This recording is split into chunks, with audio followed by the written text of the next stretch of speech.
سن 1912 میں ایک جہاز بنایا جاتا ہے جو 4 سال بننے کے بعد 1912 10 اپریل کو وہ جہاز انگلینڈ کے ایک شہر سے جاتا ہے نیویارک کی طرف، اور اس جہاز کے مالک نے یہ دعویٰ کیا تھا کہ میں نے ایسا جہاز بنایا ہے کہ طوفان نوح بھی آ جائے تو میرے جہاز کو نہیں ڈبو سکتا، اور جو اکڑتا ہے خدا اسی کو پکڑتا ہے۔ اے لوگوں، وہ جہاز، دنیا اس جہاز کو ٹائٹینک کے نام سے جانتی ہے، اس جہاز کا بڑا شہرہ ہوا، لوگوں نے اپنی پراپرٹی بیچنے کے بعد اس کا ٹکٹ خریدا تھا۔ جن کے پاس دولت تھی ان کی بات تو الگ تھی، مگر کچھ لوگ عام مڈل کلاس کے بھی تو تھے نا، ان کو بھی بڑا ذوق تھا کہ ٹائٹینک میں ہم سفر کریں گے۔ 1912 تک ایسا جہاز نہیں بنا تھا جس جہاز کی میں آپ کے سامنے بات کر رہا ہوں۔ ٹائٹینک ایسا جہاز بنایا گیا جس کے بارے میں کہا جاتا تھا کہ بڑے سے بڑی چٹان بھی جہاز کو نہیں ڈبو سکتی، بڑی سے بڑی مچھلی کا ٹکرانا بھی جہاز کو نہیں ڈبو سکتا۔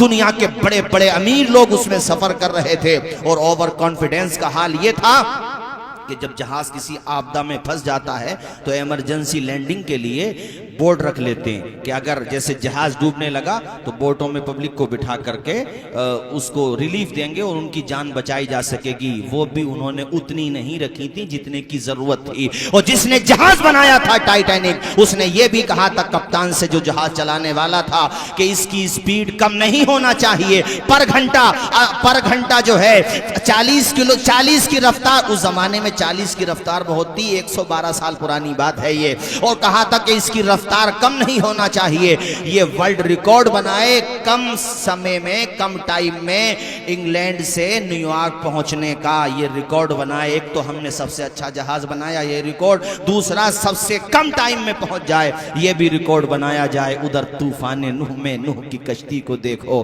جو لگزری بھی نہیں ہے، جس میں بہت زیادہ سویدھائیں نہیں ہیں، بس بات یہ ہے کہ پیغمبر کے ہاتھ لگے ہوئے ہیں، اللہ کے نبی کی سوز و گداز والی دعائیں ہیں، اللہ کے پیغمبر حضرت نوح علیہ السلام کی وہ دعائیں ہیں جن پر فرشتے آمین کہا کرتے تھے۔ اور ساتھیوں، قدرت کا سہارا بڑی چیز ہوتی ہے، اور جب قدرت سہارا چھوڑ دیتی ہے وہ بے سہارا ہو جاتی ہے کوئی بھی چیز ہو۔ تو ٹائٹینک جیسا جہاز بھی ایک آئس برگ سے جا کے ٹکراتا ہے، نتیجہ کیا ہوتا ہے؟ 10 اپریل کو نکلنے والا انگلینڈ کی سرزمین سے یہ جہاز ابھی 14 اپریل تک ہی پہنچا تھا، صرف 4 دن کے بعد وہ جہاز ایک آئس برگ سے، یعنی سمندر کے اندر ایک جناب والا ایک برف کی چٹان آئی، اور برف کی چٹان کی کیا حیثیت تھی ٹائٹینک جہاز کے سامنے؟ اس میں ایسی سویدھائیں رکھی تھی، مالک نے ایسے ہی تو دعویٰ نہیں کیا ہوگا، اس کا جو مالک تھا، اس کا جو کانفیڈنس تھا، ظاہر ہے وہ یوں ہی تو نہیں ہوا ہوگا۔ مگر خدا کا کرم دیکھو میرے ساتھ، مگر خدا کا غضب دیکھو ان لوگوں پر۔ ایک طرف کرم دیکھو کہ وہ چاہے تو حضرت نوح علیہ السلام کے مبارک ہاتھوں سے بننے والی کشتی کو ساحل تک پہنچا دیتا ہے، اور دوسری طرف جب وہ ناراض ہو جائے تو صبح مغرور کو بے نور بھی کر دیتا ہے، شہرتیں کر کے ختم گمنام بھی کر دیتا ہے۔ صبح مغرور کو وہ شام بھی کر دیتا ہے، شہرتیں کر کے ختم گمنام بھی کر دیتا ہے۔ وقت سے آنکھیں ملانے کی حماقت نہ کرو یارو، وقت انسان کو نیلام بھی کر دیتا ہے۔ وہی پہاڑ، وہ جو پہاڑی ہے آئس برگ جس کو کہتے ہیں، وہاں تھوڑا سا حصہ ایمرجنسی میں جب اوپر سے مطلب لکھا ہوا ہے ٹائٹینک جہاز کی ہسٹری میں کہ اوپر سے جو جن لوگوں کو بٹھایا گیا تھا انہوں نے آئس برگ کو دور سے دیکھا۔ اب ٹائم اتنا نہیں تھا کہ ایمرجنسی میں اس کو موڑا جائے، بس تھوڑا سا اس کا بتاتے ہیں حصہ لگا، اور جناب والا دیکھو وہ جہاز جس کے بارے میں کہا جا رہا تھا طوفان نوح بھی نہیں ڈبو سکتا، اس کو ایک برف کی چٹان نے ڈبو کر کے رکھ دیا، اور پہلی والی منزل میں پانی، دوسری منزل میں پانی، اور پھر وہ جہاز کھڑا ہو گیا، بیچ میں سے ڈوب گیا۔ میرے ساتھیوں اندازہ لگاؤ، وہ نہ چاہے تو بہتے دریا سے ایک قطرہ بھی کوئی پی نہ سکے، قطع کر دے اگر وہ تارے نفس ایک لمحہ بھی کوئی جی نہ سکے۔ کس بات پہ اتراتا ہے انسان؟ اپنی طاقت پہ اتراتا ہے، اپنی شہرت پہ اتراتا ہے، اپنی جناب والا دولت پہ اتراتا ہے، اپنے منصب پہ اتراتا ہے۔ اور نادان یاد رکھنا، عزتیں بھی اسی کی سلامت رہتی ہیں جسے خدا عزتوں سے نواز دیتا دیتا ہے۔ کیا یہ ہمارے لیے مقام عبرت نہیں ہے کہ ٹائٹینک جہاز کا بنانے والا یہ کہہ رہا تھا کہ یہ جہاز کبھی نہیں ڈوبے گا، میرے خدا نے پہلے ہی سفر میں ڈبو دیا اس جہاز کو، پہلے ہی سفر میں فرسٹ جرنی ہے، 1500 لوگ ڈوبے اس میں، 1500 لوگ مارے گئے، صرف 37 کلومیٹر دور ایک دوسرا جہاز کھڑا ہوا تھا، اس کو سگنل جاتا ہے۔ مگر دیکھو یار، جب کہتے ہیں نا کاتب تقدیر کا لکھا غالب آتا ہے، جب وقت ہاتھ میں نہ ہونا تو انسان کچھ نہیں کر پاتا۔ وہ اپنا ریڈیو آف کر کے سو گئے۔ 137 کلومیٹر دور دوسرا جہاز ہے، وہ تب تک آیا جہاز ڈوب چکا تھا، لوگ ادھر ادھر منتشر تھے، بمشکل کچھ لوگوں کی جان بچائی گئی۔ حضرات میں بات آگے اور بڑھانا چاہتا ہوں، ایک بات اور یاد آئی مولانا عاقب صاحب، سنو۔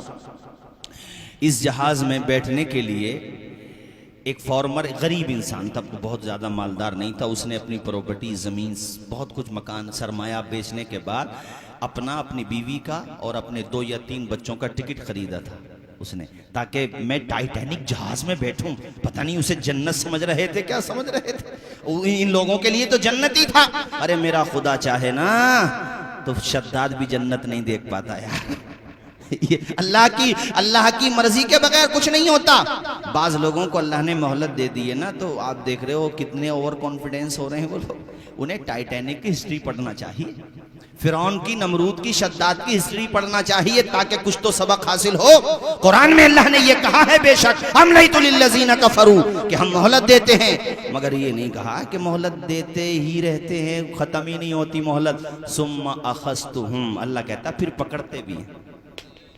فاخذتہم نہیں ہے، فا کا مطلب یہ ہوتا فوراً پکڑتے ہیں، ثم اخذتہم مہلت تھوڑی ہوتی ہے، ذرا وقفہ ہوتا ہے اس میں، لیکن پھر پکڑتے ہیں، اور جب پکڑتے ہیں تو نشان عبرت بنا دیتے ہیں۔ فرعون کو بحر احمر کی موجوں میں ڈبو دیتے ہیں، نمرود کو مچھر سے مروا دیتے ہیں، شداد جنت نہیں دیکھ پاتا، اور ٹائٹینک کو دیکھو کیسے ڈبو دیتے ہیں۔ حضرات میں کہنا یہ چاہ رہا ہوں کہ وہ فارمر اپنی پراپرٹی کا اچھا خاصا حصہ بیچنے کے بعد ٹائٹینک جہاز کے ٹکٹ خریدتا ہے تاکہ اس میں سفر کرے۔ سفر کی تاریخ آنے والی تھی 10 اپریل کی، اور اس سے پہلے اس کے ایک بیٹے کو اس کے کتے نے کاٹ لیا۔ اس کے بیٹے کو جب کتے نے کاٹا، اچھا وہ کاٹا اچھا خاصا تھا، تو اس کی بیوی نے کہا کہ میں اپنے بیٹے کو اس سچویشن میں چھوڑ کے نہیں جا سکتی، باقی آپ اپنے 2 بچوں کے ساتھ اور آپ چلے جائیے۔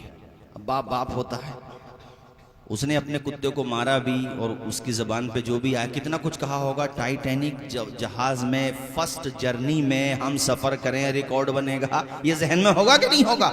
مگر اس نے پھر یار اولاد کی محبت، اس نے کہا یار جب میری وائف نہیں جا رہی، میرا بچہ نہیں جا رہا، تو چھوڑو، پیسوں کو خاک ڈالو۔ مگر اتنا موٹا سرمایہ، اچھا پھر اس کے ٹکٹ کے بارے میں یہ بھی رول تھا کہ واپس نہیں ہوں گے، ریٹرن نہیں ہوگا، اس کا جو بھی آپ نے سرمایہ، جو بھی رقم دی ہے وہ ریٹرن نہیں ہوگی۔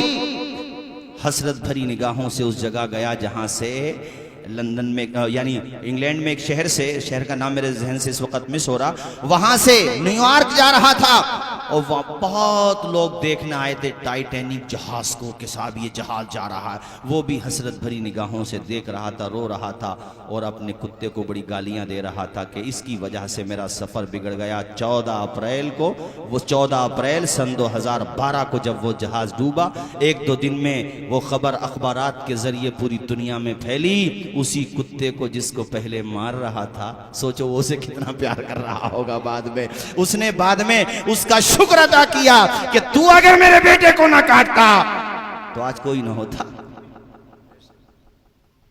اس سے ایک سیکھ اور ملتی ہے عثمان بھائی، چھوٹی مصیبت بڑی مصیبت کو دور کر دیتی ہے۔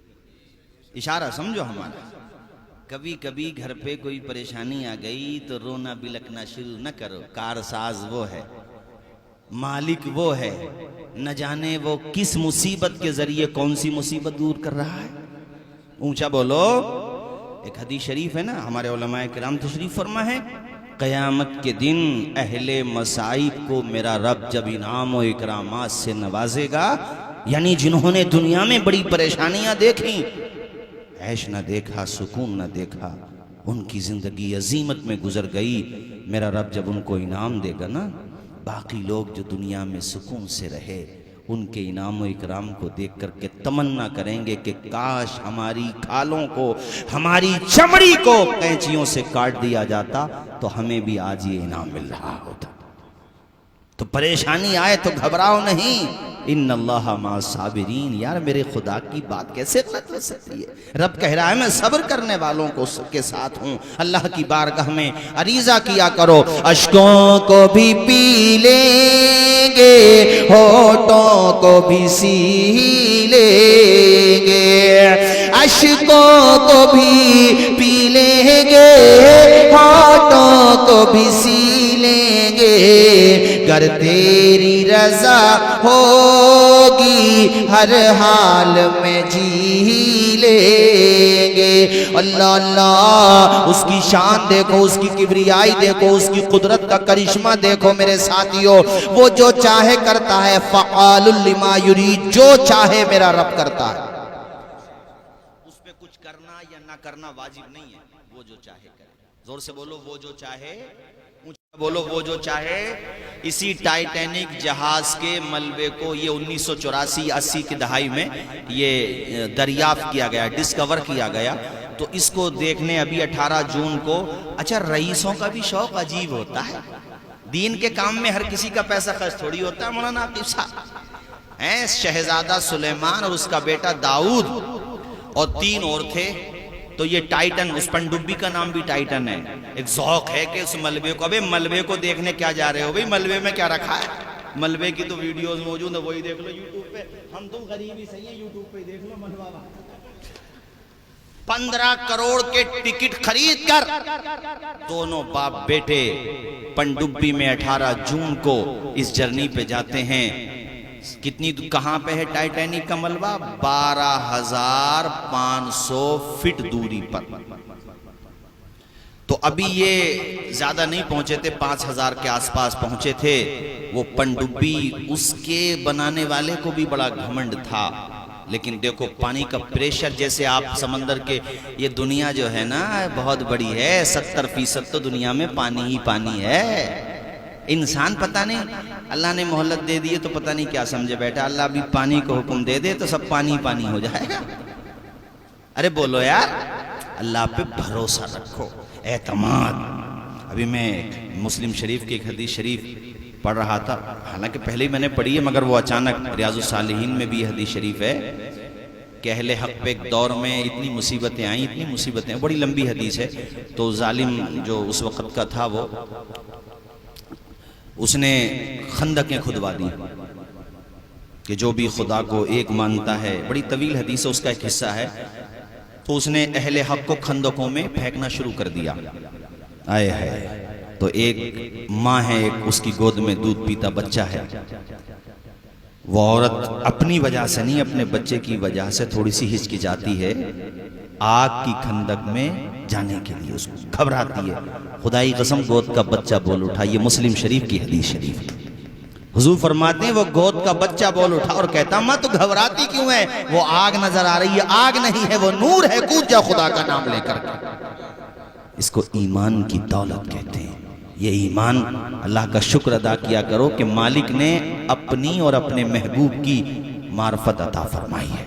کما حقہ تو ہم اس کا حق ادا نہیں کرتے، مگر خدا کا شکر ہے کہ تمہارے پاس ایمان کی دولت ہے۔ حضرات، تو یہ جو گئے تھے دیکھنے ملبہ ٹائٹن پنڈبی میں، جناب والا ملبہ تو دیکھ کے نہ آئے، پانی کے پریشر سے وہ پچکی اور پھر کریش ہو گئی اور ان کے چھیتڑے بکھر گئے۔ اس کا ملبہ، اس کا بھی اب ملبہ نکالا گیا۔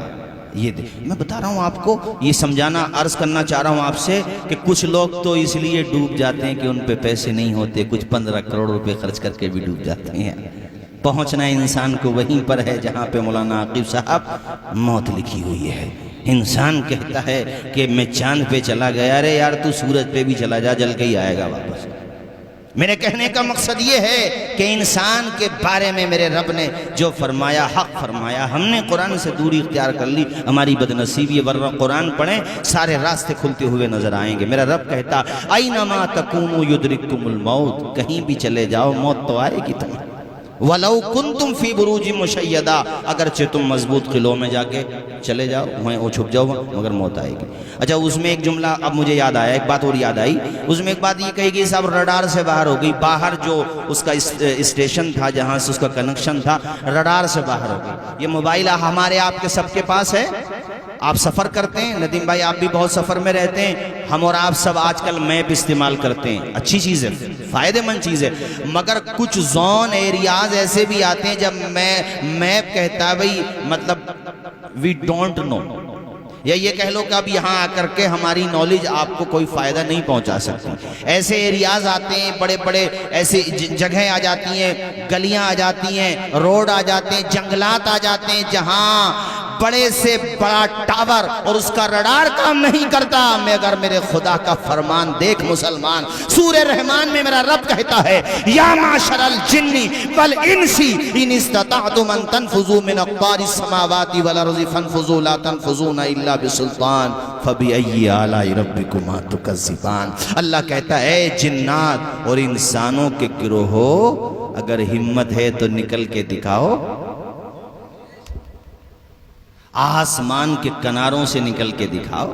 اللہ کہہ رہا ہے نکل کے دکھاؤ، طاقت ہے تو چلو، اللہ پاک کہتا چلو تم نکل کے دکھاؤ، اس کو اس طرح سے کہہ لو کوئی نکل کے چلا بھی گیا۔ پہلی بات تو زمین ہی اتنی بڑی ہے کہ آج تک بڑے بڑے ریسرچ کرنے والے یہی نہ بتا سکے کہ زمین کتنی بڑی ہے۔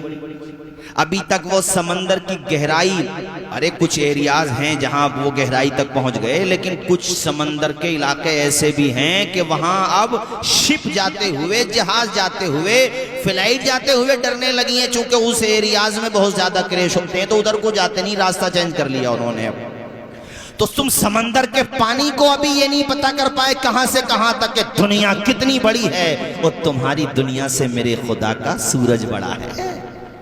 اور سورج کیسے لگتا ہے آسمان کے مقابلے میں؟ اب آسمان کتنا بڑا ہوگا، اور رب کہہ رہا تو نکل کے دکھا آسمان سے۔ اور اللہ نے اس آیت میں پہلے جن کو فرمایا، اے جن، اس کے بعد انسان کو، چونکہ عام طریقے سے جن کی طاقت زیادہ ہوتی ہے، ہاں اللہ چاہے تو انسان کی بھی زیادہ ہو جاتی جو اللہ کے نیک بندے ہوتے ہیں۔ اب اللہ کہہ رہا ہے نکل کے دکھاؤ آسمان کے کناروں سے۔ ارے یہ تمہاری مشینیں ہیں کہ تمہاری ٹائٹن پنڈبی رڈار سے باہر ہو گئی، تمہارا ٹائٹینک رڈار سے باہر ہو گیا۔ ہواؤں میں پرواز کرنے والے کتنے جہاز ہیں جو رڈار سے باہر ہو جاتے ہیں، مگر میرا رب کہتا ہے اے جنات اور انسان کے گروہ نکل کے دکھاؤ آسمان کے کناروں سے، تم جہاں بھی جاؤ گے ہمارا رڈار پاؤ گے، ہماری سلطنت پاؤ گے، تم کوئی جگہ ایسی نہیں پہنچ سکتے جہاں ہماری قدرت سے باہر ہو جاؤ۔ میرا رب کہتا ہے جہاں بھی جاؤ گے ہماری قدرت ہے، اور تو کہاں تک جائے گا انسان، تیرا وجود کیا ہے، تیری حیثیت کیا ہے؟ میرے خدا کی قدرت کا کوئی ٹھکانہ نہیں ہے، نہ اس کی ابتدا ہے نہ اس کی انتہا ہے، وہ ازل سے ہے، ابد تک ہے۔ یہ تک بھی سمجھانے کے لیے کہہ رہا ہوں، وہ ہمیشہ ہے، ہمیشہ رہے گا۔ حضرت مولا علی فرماتے تھے کہ جو جا رہی ہے دنیا ادھر بھاگ رہا ہے، ارے یہ تو جا ہی رہی ہے، اس کی طرف کیا بھاگ رہا؟ جو آ رہی ہے آخرت اس پہ دھیان دے، دنیا تو جا رہی ہے رخ پھیر کر کے بھاگ، اس کا تو سفر ختم ہونے میں ہے۔ ایک بات یاد رکھو، ہم یہاں ہیں نا، یہ ہماری ابتدا بھی نہیں ہے، انتہا بھی نہیں ہے۔ اس سے پہلے ماں کے پیٹ میں تھے، اس سے پہلے عالم ارواح میں تھے، یہاں ہیں تو قبروں میں پہنچیں گے، پھر میدان محشر میں پہنچیں گے۔ تو یہ ہمارا سفر چل رہا ہے، بس اللہ سے دعا یہ کرو کہ اللہ تعالی ہم سب کا خاتمہ ایمان پر فرمائے، ایمان پر مضبوطی عطا فرمائے۔ اللہ کہتا نکل نہیں سکتے میری رڈار سے، اللہ کی قدرت کی جو رڈار ہے باہر نہیں ہو سکتے آپ۔ وَهُوَ مَعَكُمْ أَيْنَمَا كُنْتُمْ۔ یار یہ آیتیں ہیں، پھر بھی مسلمان کے دل میں خوف پیدا ہو، مسلمان پھر بھی نا امید ہو۔ میرا رب کہتا ہے تم کہیں بھی رہو میں تمہارے ساتھ ہوں۔ زور سے بولو میں تمہارے، اللہ پاک نے کیا فرمایا؟ میں تمہارے، اس پہ بھروسہ رکھو۔ میں تیزی کے ساتھ اپنی گفتگو اختتام کی طرف لے کے جاتا ہوں۔ میں یہ عرض کر رہا تھا طوفان نوح میں خانہ کعبہ کی عمارت منہدم ہو گئی تھی، بنیاد باقی تھی، مگر یہاں بھی چٹیل میدان ہے۔ قرآن میں رب کہتا ربنا انی اسکنت من ذریتی بواد غیر ذی زرع۔ اللہ کے خلیل ابراہیم نے یہ دعا کی تھی، یا اللہ میں نے اپنی بعض اولاد کو خانہ کعبہ کے پاس ایسی جگہ جو وادی غیر ذی زرع ہے وہاں پہ ٹھہرایا ہے مالک۔ وادی غیر ذی زرع کا لفظ آیا ہے، غیر ذی زرع مطلب جہاں نہ چرین نہ پرین نہ گھاس نہ تری، کچھ نہیں، مگر دیکھو اللہ کی شان دیکھو، ایک نبی کے قدم پہنچے، بلکہ دو نبی کے قدم پہنچے، نبی ابن نبی ہیں حضرت اسماعیل، اور ان کی زوجہ حضرت ہاجرہ کے قدم پہنچے، وہاں پہ رکی، پھر اللہ نے حضرت ابراہیم کو حکم دیا ملک شام جانے کے لیے، آپ چلنے لگے تو بیوی نے دامن پکڑ لیا، میرے شوہر ہمیں چھوڑ کے جا رہے ہو یہاں پہ، تھوڑا سا پانی ہے، کچھ کھجوریں ہیں، کس کے بھروسے پہ؟ کہا میری زوجہ خدا کے بھروسے پہ۔ چلے گئے حضرت ہاجرہ نے جب کہا کہ اللہ کا حکم ہے، کہا جی، کہا ٹھیک ہے جائیے آپ، جو خدا تمہارا محافظ ہے وہی خدا میرا اور میرے بچے کا بھی محافظ ہے۔ وہ کھجوریں کب تک چلتی؟ ختم ہو گئیں کھجوریں، پانی تلاش کیا، صفا مروہ پہ دوڑی، 7 چکر لگائے، وہ جناب والا پھر خدا کا کرم دیکھو، حضرت اسماعیل کے قدم جہاں آپ ایڑیاں رگڑ رہے تھے وہیں سے پانی کا ایسا چشمہ نکلا، یار پورے ورلڈ میں پانی نہیں ہے ایسا، اللہ کی قسم، اللہ ہم سب کو پینا نصیب کرے، آمین بولو زور سے، ذرا اور زور سے بولو، اللہ پاک ہمیں آپ کو سب کو وہ زمزم بار بار پلائے، کتنا مبارک پانی ہے۔ اچھا تمہیں پتا ہے سب سے بہتر پانی کون سا ہے؟ میں آپ سے ایک سوال کر رہا ہوں، بتاؤ کون سا سب سے اچھا پانی ہے؟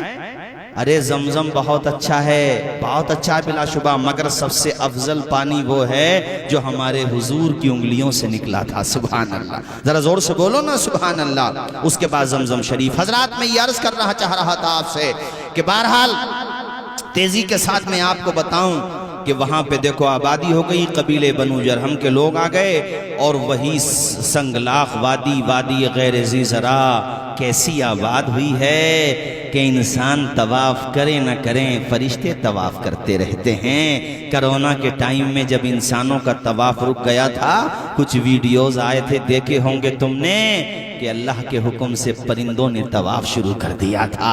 یہ خدا کا گھر ہے، کعبے کی رونق، کعبے کا منظر، اللہ پڑھ لیں میرے ساتھ آپ بھی، اللہ اکبر اللہ اکبر، دیکھوں تو دیکھے جاؤں برابر، اللہ اکبر اللہ اکبر، حمد خدا سے تر ہے زبانیں، کانوں میں رس گھولتی ہے اذانیں، بس ایک صدا آ رہی ہے برابر، اللہ اکبر اللہ اکبر، تیرے کرم کی کیا بات مولا،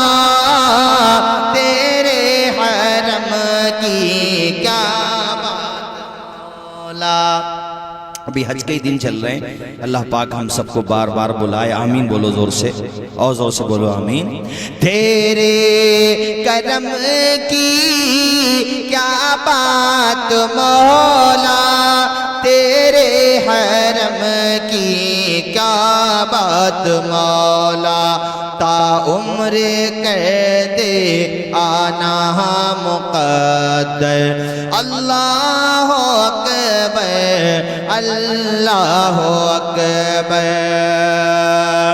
یاد آ گئی جب اپنی خطائیں، اشکوں میں ڈھلنے لگی التجائیں، رویا غلاف کعبہ پکڑ کر، اللہ اکبر اللہ اکبر۔ بڑی مبارک جگہ ہے، بڑی مبارک جگہ ہے، خانہ کعبہ کی تعمیر، پھر یہ سارے مرحلے، بہرحال لب لباب یہ ہے کہ ایک دن وہ بھی آیا کہ جب حضرت اسماعیل کے لیے میرے رب نے یہ حکم دیا خواب میں حضرت ابراہیم کو، اس کو قرآن میں اس طرح بیان کیا گیا ہے کہ حضرت ابراہیم نے اپنے بیٹے اسماعیل کو بٹھایا، ابھی بچپن ہی تو تھا حضرت اسماعیل کا، بٹھایا اور کہا بیٹے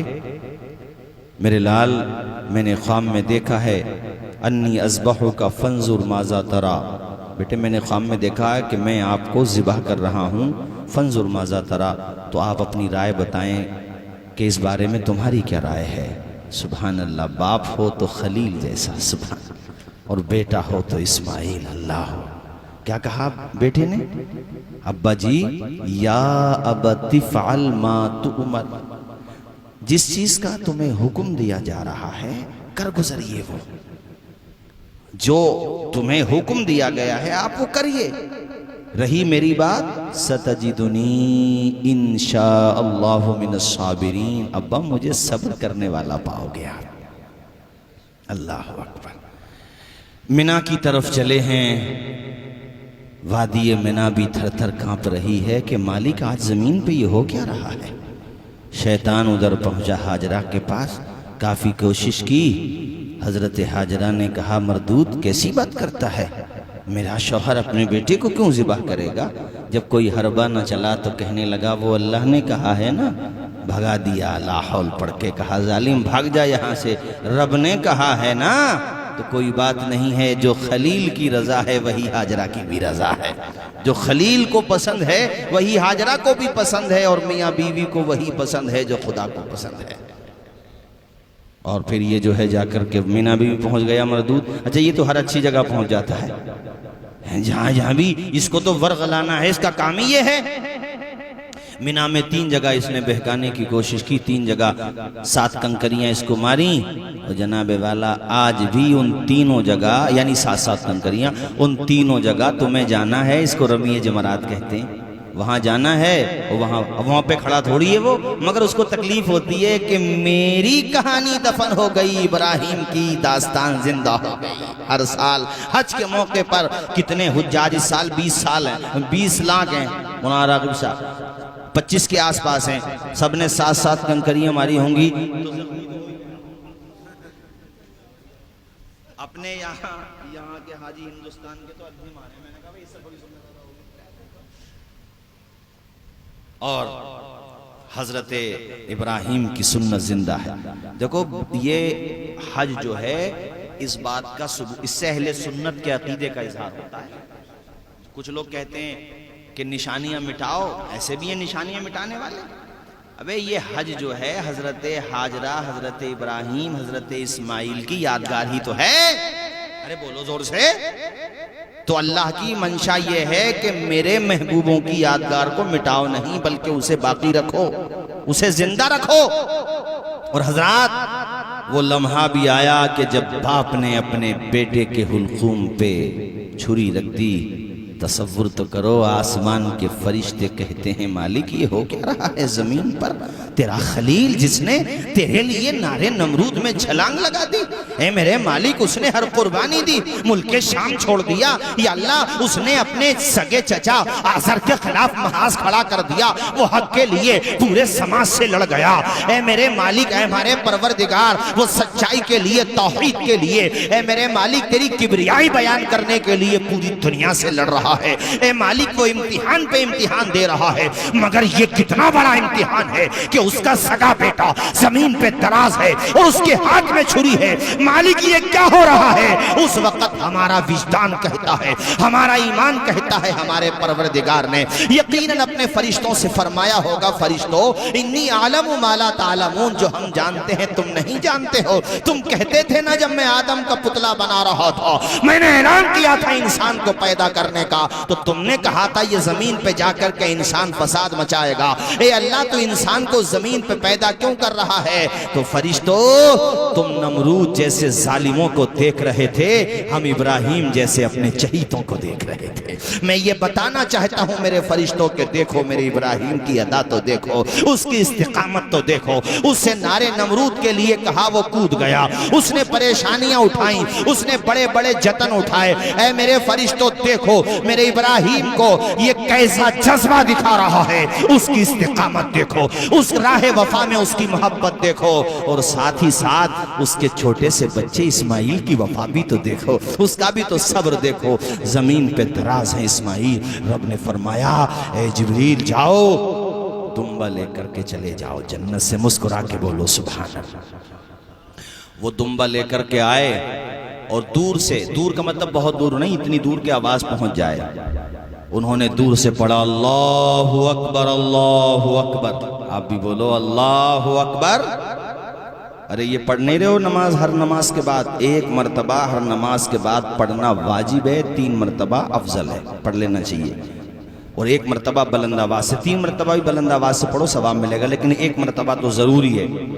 حضرت جبریل نے دور سے کہا، آواز پہنچ گئی، حضرت ابراہیم کو دیکھ لیا انہوں نے کہ خدا نے آزمائش کا وقت ختم کر دیا، انعام ملنے والا ہے، سبحان اللہ۔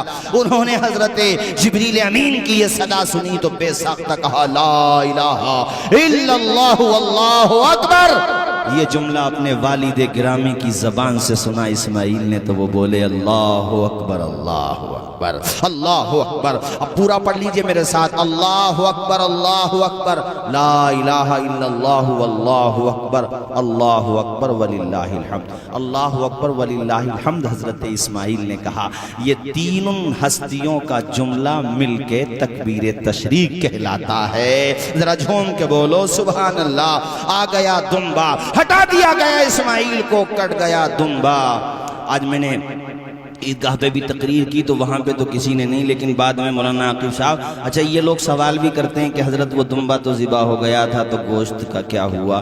میں نے کہا لیکن یہ بتاؤ آپ کو کہا حضرت پھر بھی کچھ تو ہوا ہوگا، تو پھر میں نے کہا بھئی ہاں یقیناً کچھ تو ہوا۔ اچھا اس دمبے کے بارے میں الگ الگ روایات ہیں، کوئی بہت مضبوط سند کی روایت تو نہیں، مگر بہرحال تفسیروں میں یہ روایت ملتی ہے کہ یہ دمبا وہ ہے جو حضرت حابیل نے قربانی کے طور پہ پیش کیا تھا۔ یہ جنت میں ہے دمبا اور اللہ نے حکم عطا فرمایا، اللہ بہتر جانے، لیکن بہرحال یہ بھی تفسیر ملتی ہے۔ کھایا کس نے؟ تو ایک یہ ہے کہ پہلے قربانی کی قبولیت کی دلیل یہ ہوتی تھی کہ اس کو آسمان سے ایک آگ آتی تھی اور اس کو آگ کو وہ آگ جو ہے اس کو یعنی جو بھی ہوتا تھا قربانی کا جانور اس کو وہ جلا دیتی تھی۔ تو لیکن اس کے بارے میں یہ کہا گیا کہ چونکہ یہ جنت کا دمبا ہے اس پر آگ اثر نہیں کرتی۔ صاحب تفسیر جمل نے اور جناب والا تفسیر ساوی میں یہ لکھا ہوا ہے کہ چونکہ وہ جنت کا دمبا تھا اس لیے آگ تو اثر نہیں کرتی، تو پھر ہوا کیا؟ تو لکھا ہوا یہ ہے کہ اس گوشت کو، دمبے کے اس گوشت کو پرندوں نے تناول کیا تھا۔ سبحان اللہ، تو بول دو خدا کے بندو۔ لیکن تم اس پہ بحث مت کرو کہ کس نے کھایا تھا نہیں کھایا تھا، تم اس پہ بحث کرو کہ اللہ کے کرم سے وہ دمبا آیا تھا اور حضرت اسماعیل کی جگہ وہ دمبا اللہ پاک نے جنت سے بھیجا۔ تب سے لے کر آج تک یہ قربانی سنت ابراہیمی کہلاتی ہے۔ پوری دنیا میں شیطان بھی آج ان تاریخوں میں نا سر پٹک پٹک کے روتا ہوگا، میں نے دیکھا، مگر بڑا روتا ہوگا کہ ابراہیم کی یاد زندہ ہو گئی۔ حاجی مینا میں جب تک قربانی نہ کرے وہ حاجی نہیں بن سکتا، اور جب تک حضرت حاجرہ کی سنت ادا نہ کرے صفا مروہ دوڑنے والی اس کا عمرہ نہیں ہو سکتا۔ یہ کمپلسری یہ کرنا پڑے گا۔ طواف زیارت بھی حج کے فرائض میں سے ہے، کرو طواف زیارت میں عمرہ بھی شامل۔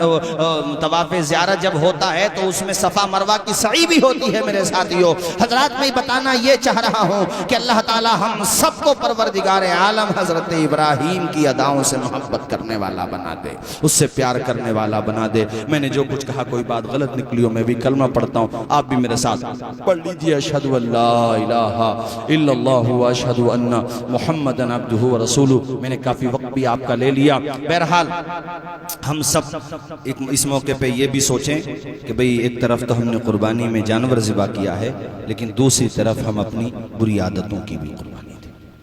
ہمارے اندر جو خامیاں ہیں، کمیاں ہیں، ارے زندگی کیا ہے صاحب، کیا پتہ اگلے سال ہم میں سے کون زندہ رہا۔